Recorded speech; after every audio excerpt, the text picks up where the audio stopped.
Calon perwira polisi tiba-tiba saja menghilang pada tahun 2011 dengan alasan yang tidak pernah diketahui. Setelah dia pulang ke rumah untuk menyelesaikan permasalahan dengan pacarnya. Hingga saat ini, kasus hilangnya calon perwira polisi ini belum dapat dipecahkan karena bukti-bukti yang berkaitan dengan hilangnya korban sudah dibersihkan oleh terduga pelakunya.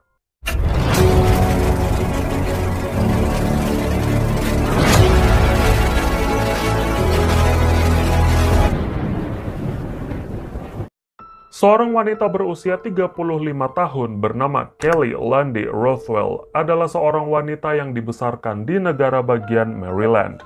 Dia pernah berkuliah di Colorado State University dan saat itu, dia bekerja di sebuah hotel sebagai karyawan Human Resources. Kelly juga diketahui terakhir mengunjungi Indian Rocks Beach di Pinellas County, Florida. Di pantai itulah, dia kemudian bertemu dengan sahabat sejatinya untuk pertama kalinya bernama Donna Sharon. Kelly dikenal sebagai wanita yang suka berpetualang dan tidak pantang menyerah. Kelly juga sangat menyukai traveling, sehingga dia sudah pernah menginjakan kaki di berbagai belahan negara di dunia. Kelly kemudian memutuskan untuk pindah dari tempat tinggalnya di Colorado ke Pinellas County, Florida. Kelly menjadi semakin dekat dengan Donna dan menghabiskan waktunya dengan sahabatnya itu. Kebahagiaan dalam kehidupan Kelly tampaknya semakin lengkap ketika dia bertemu dengan seorang pria yang menarik dan juga menawan di sebuah restoran, di mana pria itu mendekati Kelly dan memperkenalkan dirinya. Dia adalah David Perry yang berasal dari West Elmira, New York. Setelah pertemuan singkat di restoran itu, mereka kemudian menjalin hubungan yang lebih serius.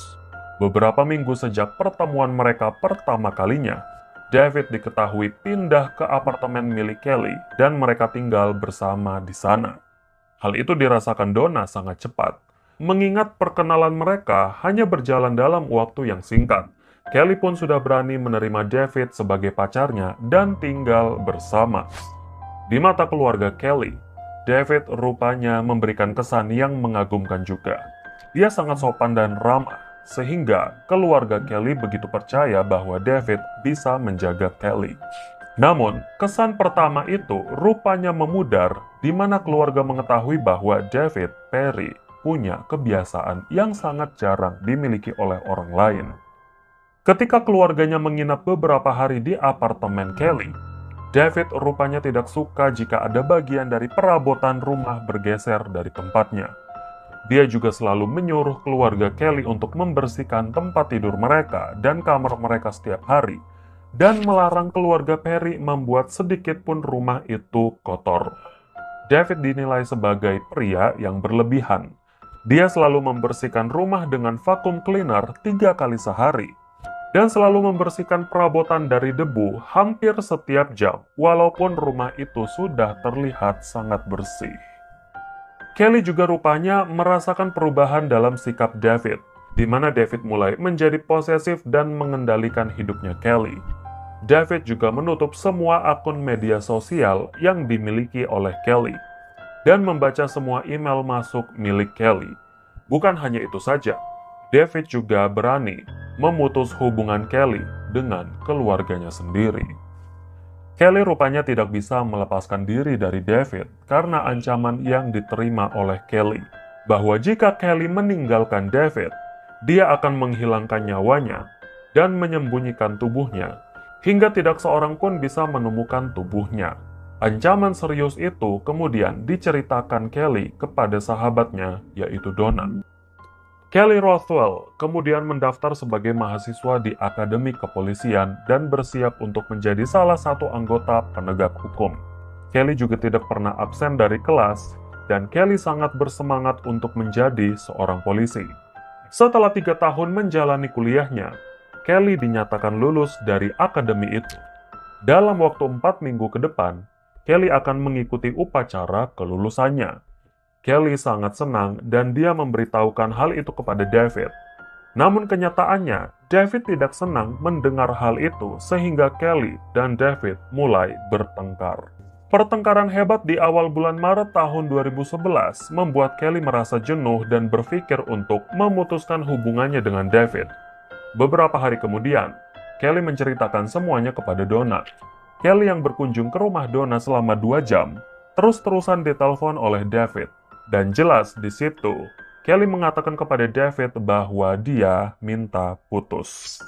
Ketika Kelly dan Donna akan pergi ke sebuah restoran, dalam perjalanan, rupanya mereka diikuti oleh David secara diam-diam. Dan Kelly menjadi sangat marah mengetahui hal itu. Pertengkaran hebat di tengah jalan itu tidak dapat dihindarkan. Hingga pada akhirnya, David pulang. Dan Kelly bersama dengan Donna melanjutkan perjalanannya menuju Chili's Restaurant di Clearwater, Florida untuk makan siang. Di hari yang sama, setelah mereka berdua menikmati makan siang di Chili's Restaurant, Kelly memutuskan pulang ke rumah untuk menyelesaikan hubungannya dengan David dan berencana mengemasi barang-barangnya hari itu juga. Namun, Donna yang takut akan terjadi sesuatu dengan Kelly, berniat untuk menemani Kelly menemui David di apartemennya. Rupanya, niat baik Donna tidak diterima oleh Kelly. Kelly melarang Donna untuk ikut campur hubungan mereka. Kelly dengan yakin mengatakan bahwa dia bisa menyelesaikan semuanya sendirian. Sekitar jam 3:30 sore, Kelly berangkat dari restoran untuk pulang ke apartemennya. Malam harinya, Donna mendapatkan pesan teks dari handphone Kelly yang mengatakan ingin bertemu untuk makan malam. Namun dari pesan teks itu, Donna tidak yakin kalau pesan itu dikirim langsung oleh Kelly karena perbedaan bahasa yang digunakan. Benar saja, setelah Donna menunggu Kelly beberapa jam di tempat yang sudah ditentukan, Kelly tidak datang. Keesokan harinya, Donna kembali menghubungi Kelly, namun kali itu, telepon Kelly sudah tidak dapat dihubungi. Donna kemudian menghubungi David untuk menanyakan keberadaan sahabatnya. Namun David bilang kalau Kelly tidak pernah pulang setelah pertengkaran mereka di tengah jalan. Donna, yang sangat khawatir akan keselamatan Kelly, kemudian menghubungi kantor Sheriff Kabupaten Pinellas untuk memeriksa apartemen Kelly. Polisi yang datang mendobrak paksa apartemen itu karena tidak ada satupun penghuni di dalamnya. Ketika polisi masuk, rumah itu dalam keadaan sangat rapih dan bersih. Dan aroma desinfektan sangat menyengat hidung. Bahkan tidak ada tanda-tanda kerusakan dan kejahatan yang ditemukan di sana. Polisi yang menganggap serius hilangnya Kelly dan juga David dari apartemen itu kemudian meminta keterangan dari para tetangga. Tetangga Kelly bilang bahwa malam sebelumnya mereka mendengar benturan yang sangat keras beberapa kali di sana. Dan mereka juga mendengar suara mesin vakum cleaner sepanjang malam. Polisi yang memeriksa apartemen itu juga menemukan berkas-berkas penting milik Kelly yang didapatkan dari Akademi Kepolisian sudah dibuang ke tempat sampah. Polisi langsung mengalihkan perhatian mereka kepada David Perry, pacar Kelly. Ketika polisi menghubungi David untuk menanyakan keberadaan Kelly, David rupanya sudah berada di New York, tempat asalnya. David juga mengatakan bahwa dia tidak mengetahui keberadaan Kelly dan bilang kalau Kelly sama sekali belum pulang ke rumah. Setelah melakukan pencarian kemana-mana, namun jejak keberadaan Kelly tidak ditemukan, akhirnya polisi memasukkan nama Kelly Rothwell dalam kasus orang hilang. Keluarga yang mendengar kalau Kelly menghilang kemudian berusaha menghubungi David juga. Namun David tetap mengaku bahwa dia tidak mengetahui keberadaan Kelly. Polisi yang semakin curiga kepada David kemudian berkoordinasi dengan pihak kepolisian di New York untuk meminta keterangan kepada David terkait hilangnya Kelly. Rupanya, David sudah menyewa seorang pengacara untuk menolak berbicara kepada polisi, sehingga tidak ada informasi apapun yang didapatkan dari David. Laporan juga diterima oleh Akademi Kepolisian tempat Kelly belajar, di mana pada hari Kelly menghilang, David sempat menanyakan keberadaan Kelly di ruang kelas. Polisi pun curiga bahwa hal itu adalah salah satu cara David menutupi jejaknya. Beberapa jam kemudian, mobil Kelly ditemukan terparkir di sebuah tempat yang jaraknya 3 km dari apartemennya. Namun tidak ada satupun orang yang pernah melihat Kelly memarkirkan mobilnya di sana. Polisi terus melakukan penyelidikan dan berusaha mengungkap keterkaitan David Perry dengan hilangnya Kelly. Walaupun bukti-bukti tentang hal itu tampaknya sudah dihilangkan oleh David, polisi mulai curiga bahwa Kelly sudah terbunuh. Mengingat ancaman yang pernah diterima Kelly tentang penghilangan nyawa jika Kelly memutuskan hubungannya. Sampai keterangan para tetangga yang mendengar kegaduhan sebelum Kelly menghilang. Dan orang yang terakhir diyakini ditemui oleh Kelly adalah David Perry. Polisi juga mencurigai bahwa hal ini sudah direncanakan lama oleh David, di mana David tiba-tiba membatalkan keanggotaan gym dengan alasan dia akan pindah ke Hawaii. Namun, bukti-bukti yang tidak didapatkan polisi menyulitkan mereka untuk bisa menangkap David Perry, sehingga pengungkapan keberadaan Kelly dan apa yang sebenarnya terjadi kepada Kelly masih menemui jalan buntu.